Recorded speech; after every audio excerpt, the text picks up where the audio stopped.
Ben Riggs presents D&D Out Loud, Episode 99, Scouts vs. Cthulhu. Welcome one and all to D&D Out Loud with Ben Riggs. I am Ben Riggs, apparently controversial D&D historian and author of Slaying the Dragon, A Secret History of Dungeons & Dragons. And over the past 13 years of writing and podcasting, I have met hundreds of creative geniuses in and around the world of tabletop role-playing games. Here on this show, I ask two of these flaming torches of the human imagination to come on and have a fascinating discussion, which I then record and send out into the world. First up today, we have the gamer's friend, Seth Skorkowsky. Seth is a novelist, YouTuber, multiple ENnie winner, and nerd about town. His YouTube channel is a smorgasbord of RPG goodness with a tentacle in practically every fetid pool of our beloved hobby. As a historian, I thought his piece on the 3 waves of moral panics around role-playing games was particularly excellent, and if you're listening to me, you should really check that video out. And Seth, my mother's maiden name was Kovalkovsky, and I thought to myself, I can pronounce Skorkowski, and then I got to it, and I was like, I really should have double-checked, though, that it is Skorkowski. I'm saying it right? You got it. Yeah, it is pronounced exactly the way it's spelled. The problem is it's got 10 letters, so it's just a mouthful. But yeah, it's exactly the way it looks. I'm only half Polish, so maybe the Irish half of me messes it up sometimes. I don't know. But well, welcome, Seth. Thank you for being here, and thank you for letting me know that I pronounced it right. Next up, we have not a game designer, but rather a foul necromancer. The early 21st century was a dark time for fans of Call of Cthulhu, my favorite role-playing game. Releases for the game were as rare as hen's teeth. Then, ownership of Chaosium shifted. The stars rolled right, and Call of Cthulhu 7th edition. I'm just going to say that again because I picked it. Can't believe I mispronounced Cthulhu. It is literally an unpronounceable word, according to Lovecraft. I mean, we might all be mispronouncing it. You could say it different every time and still make an argument that you never mispronounced it. See, now my editor's going to keep this in. So I'll say it again anyway. Then ownership shifted. The stars rolled right, and Call of Cthulhu 7th edition was unleashed upon the world. Paul, you and Mike Mason managed a feat akin to that of the D&D 5th edition team in bringing back a beloved game and making it relevant to a new era. Since its release, we've been living in something of a golden age for Call of Cthulhu gaming. Recently, you released CAMPFIRE TALES, Scouts Against Cthulhu, which looks absolutely fascinating and has a delightful picture of Rick Meintz in a scout uniform at the front of it. Welcome, Paul. Thank you so much for being here. You're welcome. Thanks for inviting me. It's a pleasure. So, Paul, you asked to talk to Seth. So let me ask you, why did you want to talk to Seth today? Well, I figured, a while. He's a very entertaining, charismatic guy, so it takes the weight off of me. I can be dull and he'll make up for it. You're sorted with Seth. He's an industry. Well, he's not. You're like a big figure, Seth, but you don't.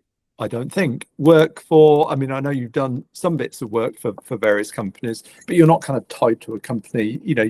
When you review things, I feel like I'm getting the truth, and I'm getting something that you've thought about and played and read. You're not just read or skimmed through, but you've played it and you've discussed it, and you feel you're getting the real deal. I always enjoy hearing Seth's insights into things. So I'm interested to see what he makes of Campfire Tales as well. Well, I always feel weird as I would if I with like someone like Paul, I was like, Seth, you're a podcaster. Paul's a way more successful podcaster than oh, come on. It's like, oh, you're right. It's like, Paul's a god. I've written a couple little modules, but I have multiple hardbacks. Paul's name on them. So. Okay. I'm a dork Well, with a camera. no, no. I Yeah, I think I last saw you at ChaosmCon US about like last year, 2025, I think. yeah, it's We were in the bar, so I don't know if you remember, but oh no, I don't remember. Chaosium Con is like my favorite con for bar con. Like that is the way the venue they have has that bar that is in the middle, kind of between the hotel and all the events. And to me, it is like I'll do a couple games to pass the time between when we all get to just camp at the bar and just talk to literally everybody that's at that convention has to walk through that space. So you don't miss anyone. And that is my favorite. I also remember, I think it was 2025, when Luke Gygax was there. Luke came in, and I don't know if he brought the little boombox speaker thing or if he just commandeered it. Either way is cool. But when he took charge of it, he started playing the Dead Kennedys, and that's when I was like, I love this man. It's like any opinion I have of him just quadrupled. I was like, my God. So that to me is Chaosium Con, is that sort of thing. And my wife had actually asked about, like, have we played much of Paul's stuff? I'm like, what? So Two-Headed Serpent, and but I forget which one it was that you handed me. My Little Sister wants you to suffer. You had kind of said, like, like my advice is, give them as many hints as possible. They never figure it out. And reading it, and I'm like, normally I'm like conservative. I don't want to give too many hints. I don't want them to figure it out. That's always the balance. If it's too easy to figure out, it's like, well, Paul said just go for it, and I went for it, and it was exactly as promised. Of having the characters like stumble back and they knock a hole in the plasterboard, and then once they start investigating, I just distract them with something else. They never remember to go back to it. So at the end of the adventure, when the reveal happens, they're like, "Oh my God, it was so obvious this whole time." It's like, so I mean, I think that's the best mystery films are when you get to the end and it's like, oh my God, I knew that was it, but you kind of didn't, but you did. If it comes totally out of the blue, the twist at the end, it's like, well, nobody could have figured that, But if you, I don't know, because I've run it lots of times, and these scenarios, I think it applies to any mystery scenarios. You can give quite a few hints, and because you kind of know everything as the GM or the keeper, all the secrets. Whereas the players, you feel like every little thing you say is so massive, but to the players, they kind of gloss over stuff, and they you're just throwing out things, and they don't know what's precious to pick up on and what isn't. So, I think particularly with that scenario, it's one where I've sort of see people almost blocking the truth out from themselves. Yeah. Can you remind me which scenario is this again? So My Little Sister Wants You to Suffer. It's on the Miskatonic repository. You said that, and I was like, it piqued my attention, but I was like, is that a line? So I'm happy to hear it's the title. Okay, so My Little Sister Wants You to Suffer on the Miskatonic repository. Please continue. Thank you. Let me write a note of that. Yeah. Oh, well, thanks for your review, Seth. Because I appreciate it.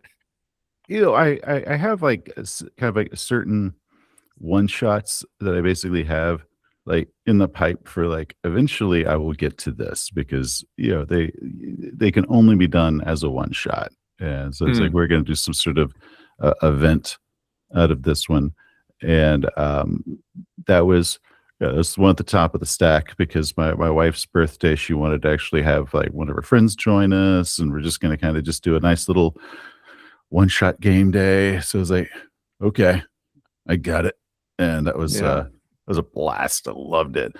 And you did the was it the Gatsby thing? Yeah. So I missed that at Gatsby and the Great Chaosium Race. Con.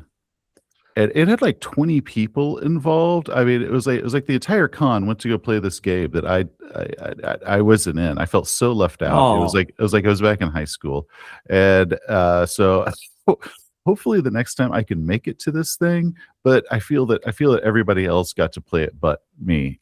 So maybe it'll just be me in there this time. But I'm always pleased when somebody takes on running it, because it's not, well, it's quite a logistical feat to kind of run it, because you need. Could you like give me the about title half again? Sorry, could you give me the title again? What was the title of the event? Gatsby and the Great Race. Gatsby and the Great Race. Okay, please That's continue. another one that's on the Miskatonic repository. Yeah. But it's an unusual game in that it runs with like 3-4 tables, and you need about 6, 7, 8 keepers, one for each table plus some for sort of in between. So it's very much kind of convention game, because of that, or an event of some sort. Yeah, it's a fun one to run, but when I first got to publish it, I was thinking, I don't know if anyone's ever going to run this, because I know how much work it was for us to run it, but people love it, and I'm very pleased that it gets run. Yeah. It was. So I hope you get to play it, Seth. I do too. Because when I went, I brought my wife. She went to ChaosiumCon 1, and then I could talk her into coming to this one. She's like, "Why didn't you sign us up for it?" It's like, well, I didn't know, and I'm only signing up to events that have at least 2 seats at them. Because I'm not going to ditch her or something like that. Which is how I ended up at the My Little Pony Cthulhu game. Oh, did you now? Right. It was amazing. But I mean, these are words I never thought I would say. Them. My Little Pony game was incredible.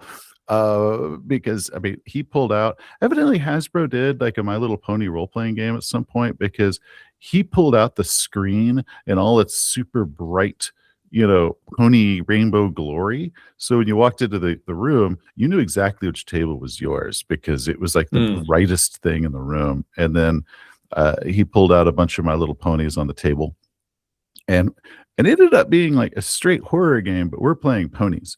And he knew all the little pony puns. He could just go through them very naturally. I mean, it was like getting like shotgun blasted with dad jokes of puns, just nonstop. So I got to sit there and do like that, because I had little hooves. I didn't have hands, and occasionally we would ask how we open doors, but you don't question it too much, but because we're ponies. Paul, could I trouble you for the elevator pitch on Gatsby and the Great Race? The elevator pitch. So you are attending Gatsby's party on a lovely sunny Saturday afternoon, and there's just a few of you turning up in the afternoon, and you turn up for a lawn party. I mean, that's kind of as much as a player. Then that's fine if that's all you want to say. You got me with that, frankly. Is that enough? I mean, there's that kind of roaring 20s high life party and you just want to get away. I teach The Great Gatsby to 14-year-olds. Right. And for them, it is like they are typically totally romantically inexperienced. And I sit down and I'm like, okay, you're all totally romantically inexperienced. This is a book about toxic romantic relationships. And if you ever find yourself in a relationship and you're like, this reminds me of a relationship from The Great Gatsby, it's a sign that you should get out. And it is kind of a perfect 14-year-old book, because it is a picture of life as they have not seen it at all. It's obviously really well written. It's a taste of one of the great books. So I'm like, okay, mixing that with a role-playing game. Like, I think I knew about the existence of Gatsby and the Great Race, but like after Seth and Tables play it, I'm like, I guess I got to pick that up and find 7 GMs and do that this summer. So I think that sounds fascinating. I kind of took inspiration from the book, but the plot isn't anything to do with Gatsby and the Great Race beyond that. It's that kind of house, and the main character, the main NPC, who's obviously played by the keeper, is in my head is Gatsby. That's kind of how I try and play it. That's that's kind of fun to do that. That's enough. That's enough. So, but I'm sorry, we were at oh, well, I guess I have a follow-up also to Seth talking about My Little Pony and in Call of Cthulhu. Like, there's certainly nothing wrong with My Little Pony and Call of Cthulhu. And I can see that contrast. Evidently not. Cool. Yeah, but worked way better than I would have expected. When I run Call of Cthulhu, I do try and make it scary. Like I typically have ooky music going. I do a lot of voices at the table. Call of Cthulhu handouts are really, really useful. I think they help you suspend disbelief and make the ooky things ookier. But I do see a lot of other people that are like at this point running Cthulhu as like a sort of light villain. And I was wondering, when you two are running Call of Cthulhu, again, you can do funny Call of Cthulhu, but if you're running straight Call of Cthulhu, do you guys go out of your way to try and make it scary at the table? If it is a campaign, we usually do pulp because pulp is a little bit more survivable. And deep down, my players at some point just want to punch the bad guy. And so if we're going to start a campaign that will last months or years, we'll do the pulp mod just to make it a bit more action and survivable. If we're doing a one-shots are where I lean into, like, we're doing straight Call of Cthulhu and we're going horror for this one, because a good horror, you shouldn't have any illusion that this is something that your characters might walk away from as the building explodes behind them in slow motion sort of thing. So that's it. So it's kind of like, which one do you play? It's like, depends on what type of game we're doing. So whenever I talk about my campaigns, if I say campaign, I always mean pulp, because otherwise I just don't want them to invest that time and like lose a character on a campaign really, really easy, because it can still happen in pulp, but you're not as fragile as a Call of Cthulhu character. So, and I will lean into the horror for that, but mostly we're still just a bunch of dorks laughing like a bunch of idiots. Half of my group I've played with for 27 years. So we just get together to be, to pretend we're still 20 and, make a bunch of jokes and but just and say the most vulgar things we can come up with to try to top the most vulgar things somebody said the previous game. And that's what we do.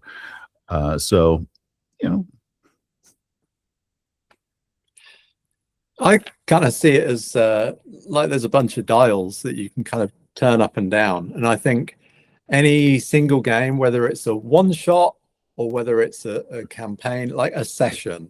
So in a session, like Seth says, it's going to be quite a lot of humor because people come to have fun. So there's going to be, I think humor is one of the dials.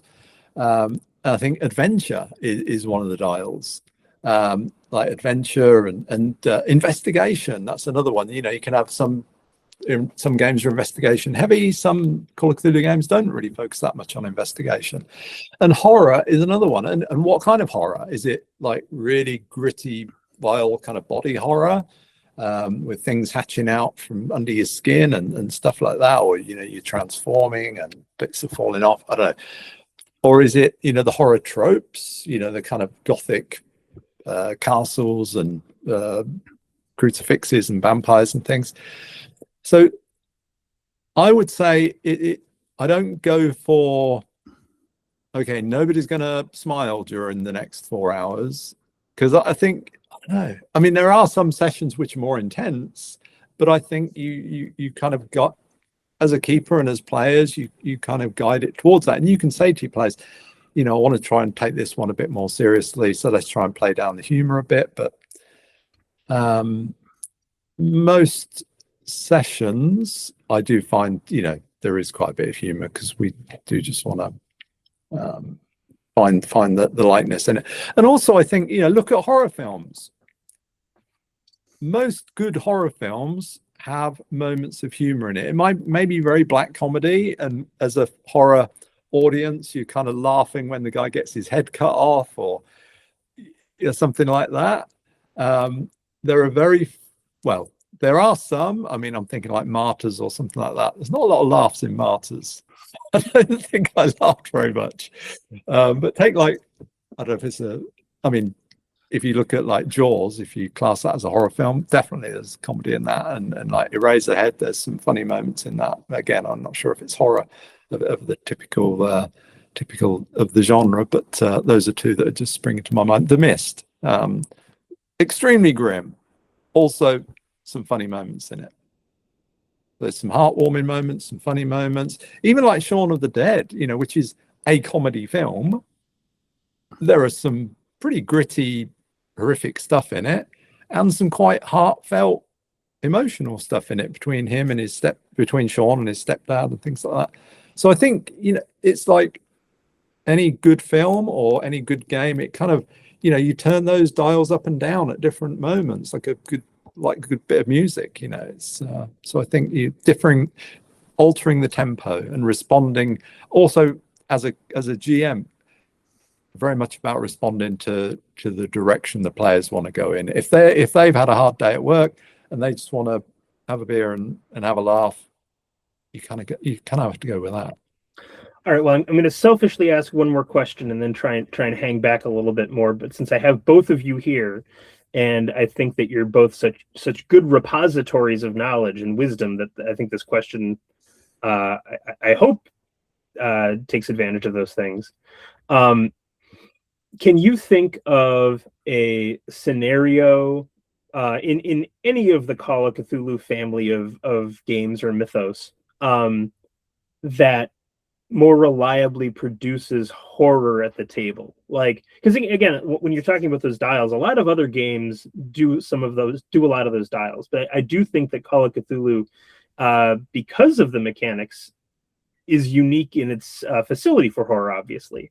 So like the thing that I would always go to is in the original Delta Green book from like 1997, that version of Convergence, where you go to this small town and alien crap is in the water and it's infecting bodies, and like there's a dead body in a hotel room, and you go inside and there's this lump of alien matter on a guy's head, and you're like exploring this terrifying room with a dead body, and then suddenly the alien matter is gone, you don't know where it is, and the tension that is often produced in that scene and in that scenario. I oftentimes will say that's my favorite scenario of all time, but by John Tynes. I have not read the redo from more recent years, but if someone was like, what's the scenario that most reliably produces horror at the table, I would point to that one. I probably run that scenario more than anything else in my gaming career. So with you two in front of me, I'll ask that same question. If someone was like, show me horror at the gaming table, what scenario would you run? You got an idea, Seth? I've got.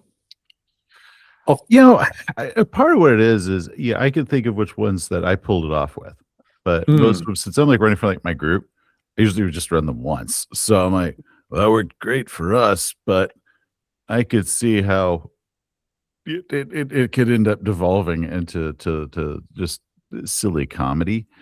The one that I remember that I think I got the most dramatic effect of, like a player like jumping up from his chair, and basically it asked that he actually had the full-blown like heebie-jeebies, was the scenario Mansion of Madness from the old Mansions of Madness. Ooh. That is a dark, that is a good scenario. Dark scenario. Like, my God.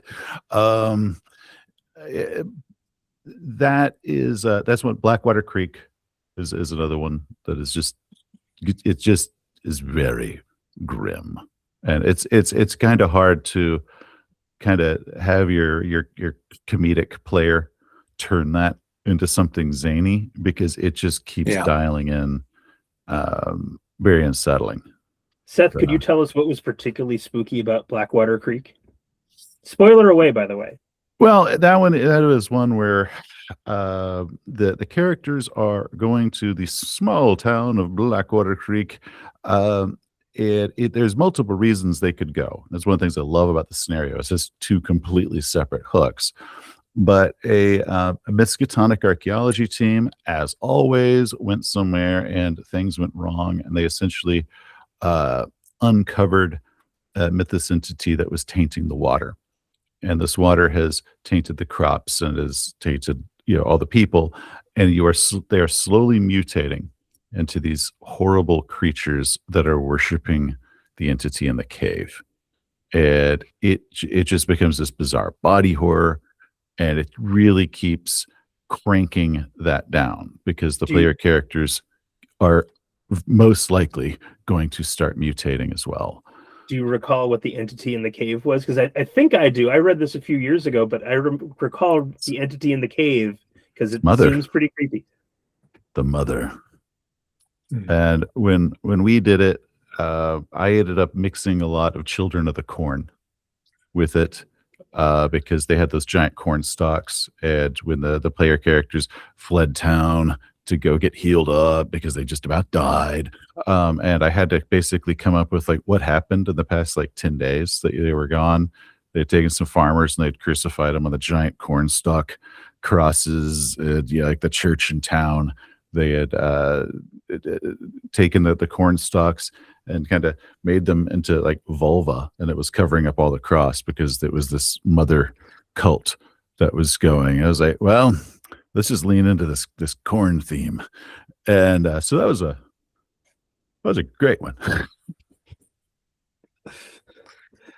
I mean, I think you can't go wrong with the Egypt chapter of Master and the Laughtep. I think is a good one, because I think anything that really glues the players into the real world. But even if you haven't, and I haven't been to Egypt, you kind of have a perception of it. You have it feels very convincing. It's a real place, and there's all the kind of history and mythology sort of attached to it. So I can remember that being very creepy, and I think also it's the real world, but I felt like a fish out of water being there I'm talking as a player character rather than as a keeper here. Another one I remember getting a good reaction in terms of horror was An Unhealthy Occupation by Adam Gauntlet. And I know it worked well because when my player came the next week, he said he was driving home and he had to pull over at a service station and search the back of his car to make sure there was nothing in there. It's the dream. Brilliant. That's what a Call of Cthulhu keeper loves. I mean, I lived in Egypt for 2 years, and I thought that the masks chapter in Egypt was fine. It gives you everything you need to know. And there is a degree to which the Egypt of your imagination is the Egypt that you find when you go there. Right. When I lived there, it was hard at times not to start reading Lovecraft into the place. But going and seeing Egyptian monuments can be overpowering and delightful and ineffable, and there is this kind of thrill of exploration. The temple of Dendera, this is actually common in Egyptian temples. When you're going up the stairs in these stone Egyptian temples, the stairs have been worn down to ramps because they've been used for so long. So kind of hard to process, isn't it? Yeah. So the stone has been worn down to a ramp by people walking on it for 2,000 years. But I feel like you get a whiff of that if you take an Egyptology course or you read an Egyptology book. I think the old masks chapter and the new masks chapter on Egypt were both totally fine. And again, I hate to say you don't need to go to Egypt to run Egypt, but the imagination fills it in, I would say. Yeah. I feel like we should say something about Campfire Tales. This is a good time. This is a good time to do so, since we're talking about scary scenarios. Yeah. Paul Fricker, what can you tell me about Campfire Tales, the latest release from Chaosium? Well, in Campfire Tales, you play scouts. You play children in the 1920s America. We have a new setting of West Haven, which is a small town in New England, but there's also information for transporting it into Arkham if you want to use Arkham as your setting. And you play these scouts, and you have your scout troop, and you go off and do adventures as you would if you were a group of adult investigators. But this is very much tailored to children. So as touchstones, you can kind of be thinking, I guess like Stranger Things like that, where you're playing teenagers. And in the book, there are rules for generating younger player characters, younger investigators. There are rules for scout badges and things like that, because the scout badges, as you collect them, the merit badges, that you can, they actually have an in-game benefit, a little tweak that you can get by using them. Once you've used them, you kind of tick them off. And there are 4 adventures in the game. So there were 4 levels of scout. What are they called? The rank badges, 4 ranks. So there's like one that's kind of 11 to 12-year-old, then 13, 14, and so on up to 17, 18. And there were 4 scenarios, or there were a bunch of scenarios. And I kind of figured as editor, wouldn't it be cool if we just took these and had one on each rank badge, so that it's a bit like watching one of those TV shows where you watch a season, then you come back the next year and watch the next season, or a couple of years on, and the child actors have aged a couple of years. So there's a mechanic, for aging your child investigators, which took a lot of figuring out to try and keep it in scale so that it kind of hits, sort of meshes with the adult version. And then by the time you've done all 4 adventures, obviously, as a keeper, you can add in more adventures. You don't just have to do one every 2 years of the child's life. You can add in as many as you want. But if you just want to do the West Haven campaign with a bunch of your players, that'll take them through to adulthood. And they've had all that experience of being children together and going on adventures and saving the town and ultimately and things like this, hopefully.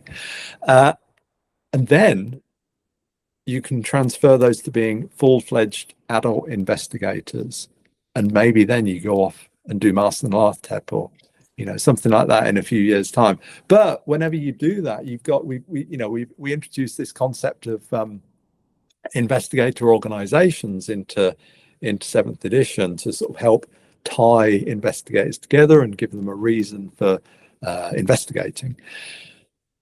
And imagine the bond that you're going to have if you were all 4 of you, or however many players there are, you were all members, you were all scouts together, some years ago, and now you're all adults in your 20s and you're going off touring the world and, fighting the mythos elsewhere. So I thought that'd be a really cool bond between the player characters. So that's kind of the game in a nutshell. And it's a little different. It is a different flavor of Call of Cthulhu. So a bit like Pulp is a different flavor of Call of Cthulhu. This kind of takes the Call of Cthulhu. It's still a horror game. You can still die, but it's harder. You're a little insulated as a kid. We rarely see children in TV shows come to a bad end. It's not like we never do, but yeah. That's it. Hopefully that's communicated in a nutshell. A big nutshell. Seth, you want to ask anything about that? Or if not, I will. I love playing kids in a game, especially if it is a game that's an adult world. What I consider the best campaign I've ever run in my life was Cyberpunk 2020, and we started as 12-year-olds as a street gang, like a child street gang.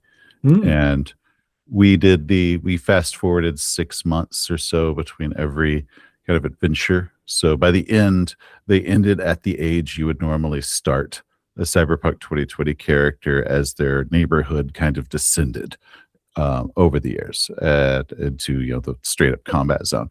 So that was a huge hit. There was another Call of Cthulhu scenario a few years back called The Dare. It is one of my favorites of all time.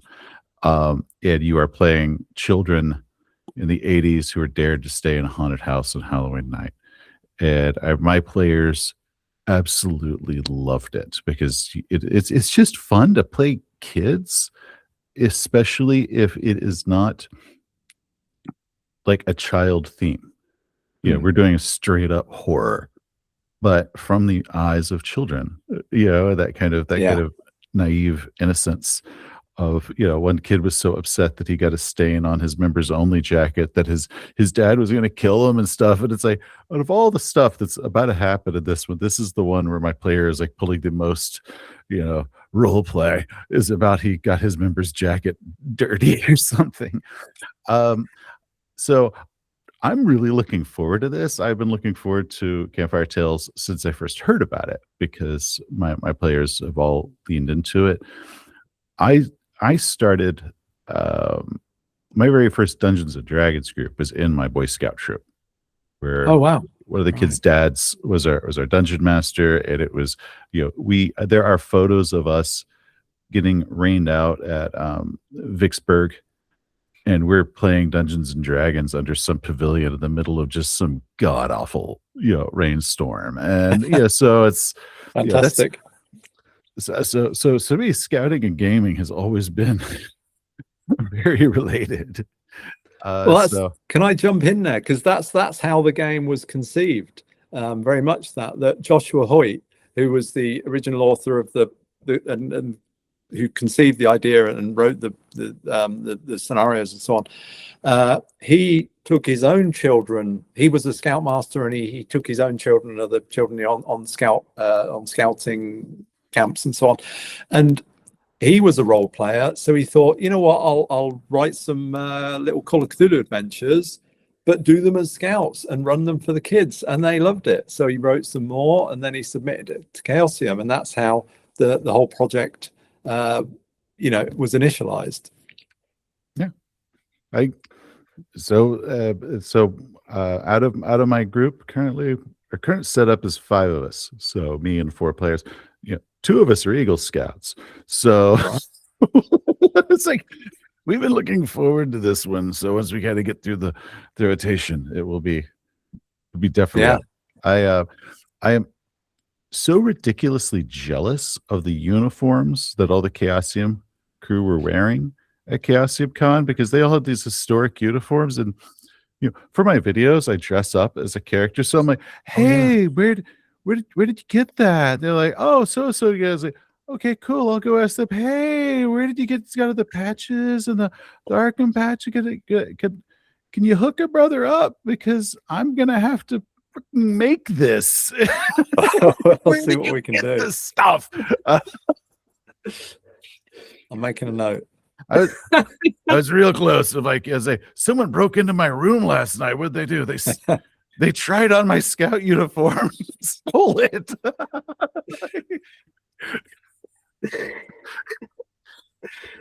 I didn't steal.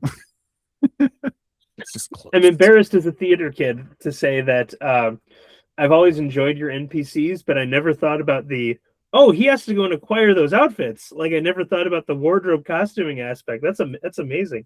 Mm. Well, when I first started, I grew up doing Renaissance fairs with my wife and stuff. We've done costume events for years. I love having costumes. So at first, I was literally just plundering my closet. And then I think it might have been like sci-fi was the first time. I'm like, oh, crap, I need to start acquiring and building. And so I've got the closet in my game room is almost entirely costumes for all this stuff, and I have hats literally around the ceiling of just the various hats I've had to pick up. So yeah, when I'm looking at the scout uniforms, I'm like, oh man, how do I get my hands on one of these? Because they looked really good, but I was very jealous, and I was really contemplating crime. So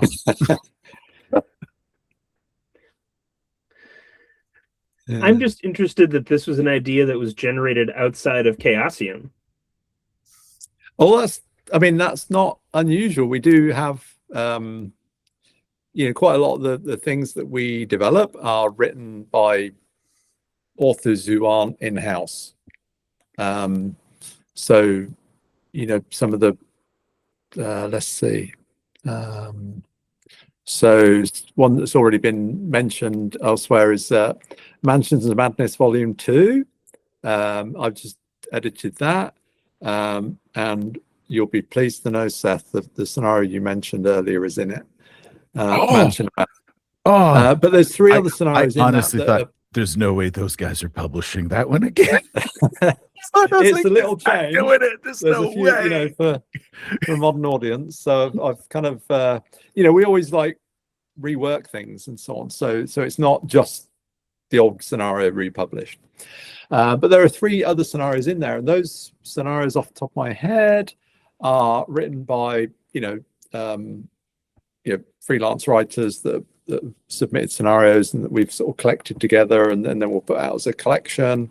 So that's that. It's not so unusual. So I have a book due to St. Martin's Press in November, tentatively titled Critical Hit: How D&D Conquered the World in the 21st Century. Although I cover more than just D&D in the book, because you have to. But I've been writing on the creation of 5th edition and the 5th edition golden era, call it, before 2019, since January. And a thing that keeps coming out is a lot of those guys thought they were the only ones who could possibly touch Dungeons and Dragons and have it work out. There was a lot of, within the company, push to keep outsiders out, not let new people in. And again, you talk to one D&D brand manager was like, yeah, I wanted to hire a guy who was selling hundreds of thousands of copies on Drive-Thru RPG, but the creative team is just like, no, not up to our standards, not up to our standards. And the brand manager is like, he comes fan approved. He has sold hundreds of thousands of copies to your fans. He is doing something right. You cannot simply dismiss him as not being up to snuff. And I go and talk to the freelancer at MT Black from Australia. And again, his experience of writing for Wizards was very dark, because he wrote a lot of words. Very little of it ever saw publication. And he got almost no explanation for it. I think he wrote 50,000 words for Wizards, maybe 5,000 of it saw print, and nobody ever writes him an email saying, well, because of internal politics, your stuff wasn't used. He just sees that Wizards got his stuff and then didn't publish it, but still paid him for it. And he said that it caused a huge personal crisis. So, and again, when I think about D&D, in the 5th edition era, even though there's a lot of good stuff that's come out, obviously, there is a paucity of new ideas, shall we say. So to hear that Chaosium and Call of Cthulhu is open to getting outside influence, that's great. I will amend that statement I made. That's fine. Or what we just said there. So I think we're not taking submissions at the moment. Just we got so much stuff in the pipeline already. So hey, that's fine. Just say that. But there's a big difference between open for submissions and we don't even want freelancers. Oh no, I mean we're always thought we try and pick the best stuff. Because we just know there are so many good scenarios out there, and that's one of the great things that's come out of the Miskatonic repository. That's given fans, writers, the capability to publish their own scenarios, some of which have been immensely successful. Thinking about Viral, which aptly named. I'm One I think finally you going to get to played play and the ran, Seth. sequel. Which one? Viral. Viral. I loved it. Yeah. Yeah. Damn, I miss Bud. But we're gonna get to. I think Alex has got me to doing some of the Miskatonic Playhouse to do the sequel to it. Oh yeah. All I know is he asked me to do an audio file that'll be on their audio handouts. So I was doing a very Alex Jones like performance. I had, and he gave me a script in full Alex fashion that is like, this is unhinged, okay, and he's like, make it as crazy as you can, like, okay. And he's tweaked it. It sounds great. I have no idea what's related to it. I can't wait till I play it, and all of a sudden I get to hear my distorted, crazy madman voice coming on the radio. I'm like, that that's Vermees, I think Vermees, like the mystery Devi. No, I can't say it properly. Mysterious Vermees. Yeah. I've only ever. I'm just going to say that you're both pronouncing it right. Let's just say you're both pronouncing it. Yeah, right. well, it's fine. It's the Eldritch Tome, right? Yes, but it's just like one word from that. If that's the one I'm thinking of, it's the sequel. Is that the sequel? Anyway, yeah, it's the sequel to Viral. But the point being that that it's really taken the opened up the possibilities for people to publish all sorts of Cthulhu related scenarios, and they don't have to be 1920s or modern. They can be any period you want, anything that grabs you. If you've got an idea for a scenario, you could put it together and put it on the repository.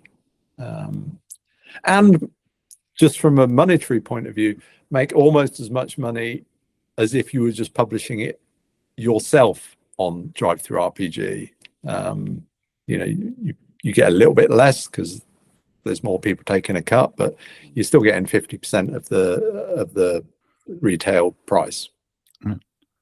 And one thing with like Miskatonic or Chaosium Con is like they do a huge support for their community content group, because there are other publishers that do community content, and there is various levels of involvement to the okay, we allow it, just give us the percentage and we'll leave you alone, to Chaosium was very like, hey, we're making all these groups to help you out, and we will print up copies, and that way when people go to the convention, we'll have like a table covered with Miskatonic repository scenarios that we'll try to pitch to you. So Bridget's in there, and Bridget's just magic, and I adore her.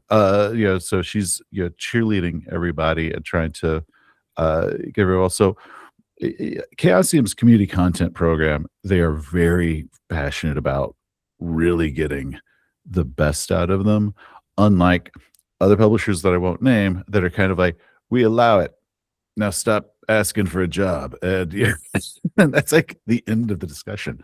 I think when it started I was like, oh, that's cool, people about to publish their own stuff, that's good.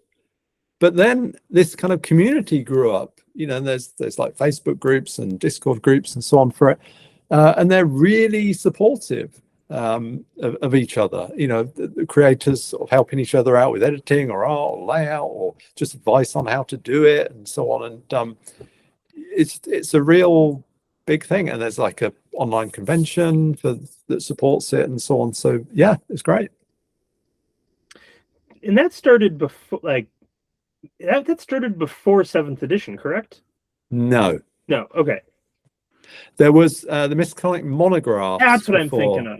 That's what I'm thinking of. Which was just like an in-house sort of budget publication that sort of opened up the door for more content, because it was it wasn't produced to the same level as sort of standard publications. It was a sort of paper-bound publications. So, Paul, where can people get Campfire Tales? They can get it at the chaosium.com website, or all the other places you would find role-playing games. And is there any other publication of yours that you would want to point people to if they wanted a good long draft of Paul Fricker? Well, my I guess my hands are sort of in seventh edition and a number of things associated with that. I've worked on quite a few books and projects for. So I've worked on a two-headed serpent, and my brain is going blank now. But a number of Chaosium adventures, and I've got 4 products on the repository, as we mentioned earlier. We've got Gatsby and the Great Race, My Little Sister Wants You to Suffer, Dockside Dogs, which is a kind of riff on Reservoir Dogs, and Full Fathom 5, which is kind of 1850s whaling ship adventure. Jeez Louise, inspired man. by Moby Dick. I really like Reservoir Dogs. I really like Moby Dick. I really like Gatsby. Gatsby. Oh, well, Got me. I'm thinking of you. Seth, obviously there's your YouTube channel, which I will point at, but like I don't think you need my finger to indicate its greatness. But beyond that, what else would you point people to? Your novels, your adventures? Probably my novels. I originally started as a novelist, and I created a YouTube channel to kind of help promote my writing. But I hate self-promotion so much I kind of forgot to ever mention that I had books. Just like you do. And then I became more known as a YouTuber than an author. So, but I would recommend checking out my books and print and audio and all of that. And hey, 2 of them are audio word for not audio word finalists. I always get audio and ENnie mixed up because my brain, they sound the same. So evidently they're actually good by other people's standards instead of just my mom's. So then I will help you out and ask, can you recommend the title of one of your novels that you would want people to start with? A good action adventure, modern day monster hunters. I would start with Dameron, which is a urban fantasy monster hunter series. For something a little bit different, I would actually lean into calling it a new weird genre, is Ashes of Onyx.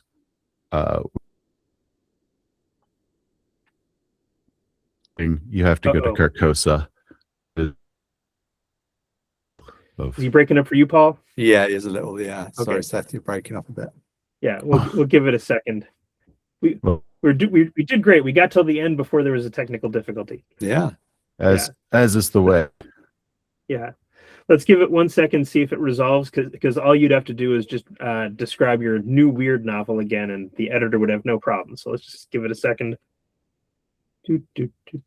I'm just going to keep chatting. Tell me if you hear me. Yeah, your voice is great. So maybe we should just, since your voice is working now. Am I like there you go. Oh, it's coming. Yeah, you're coming back. So can you tell us about your new weird novel again? Ashes of Onyx. It is sort of a drug addict, modern day sorceress that's lost her magic, and it becomes a quest to find Carcosa in a revenge story with a lot of Joan Jett references. It's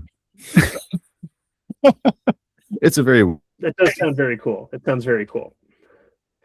Then if you don't mind, I'm going to ask an embarrassing question to end this on. Seth, I spend a lot of time talking to game designers, and it blows me away as a group how intelligent they are and how lucky I am to be having them as essentially subjects for my media work. You ever have that experience too?